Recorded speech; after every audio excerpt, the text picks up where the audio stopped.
adeerna meeshii waa nadiifinay waa dahaarinay najaasa taabatay ayl iyo garow maxaa bura ku ah oo intaasoo deegaan oo Puntland oo kale aan looga qaban marka timir halkan waa barxadii shuhadada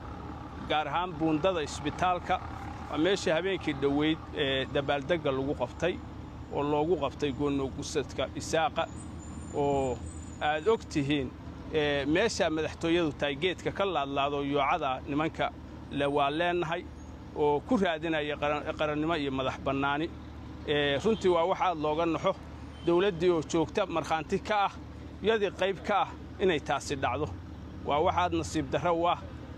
waxaadna moodaa dadka gobolkan gaar ahaan ciise maxamuud inay hurdaan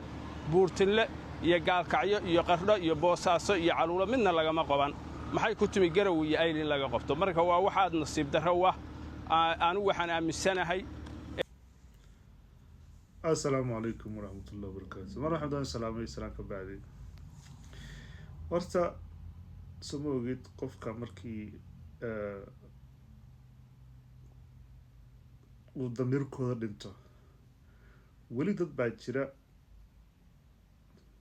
ومعناها إلهي ضمير كذا النولي صومال لماذا النولي أو وحيالها حنحن عن قادرين بعد شراء. هذا ده تكتيد وقوي أما تكتيد يدور تاس ماشي شوغان بطلان هنولاتو كما دحديه كرتيد سومالينا هذا الشيء جنبا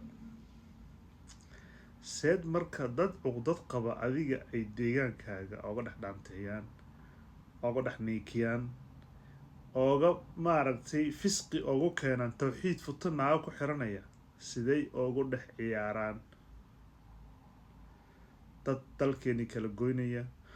dadkeen codad ku kala abuuraya dadkeenaba aan jeclayn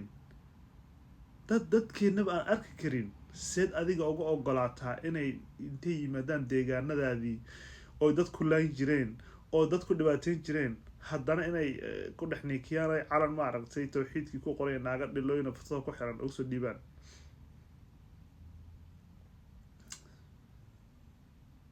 adeer allah ku barakeeyo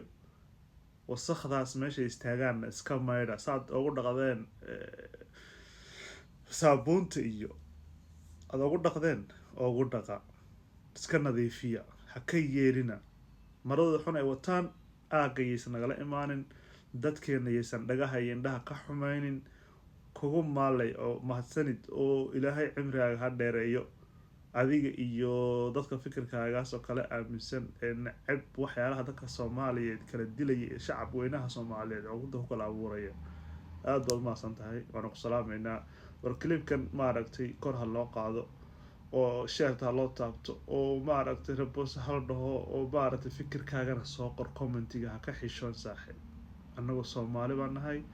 dalkana beec maaha waa dal Soomaaliyeed state waxaan fiirinin لكن still Somali baan nahay Somalilandna waa state Somalia kamida and it's not for sale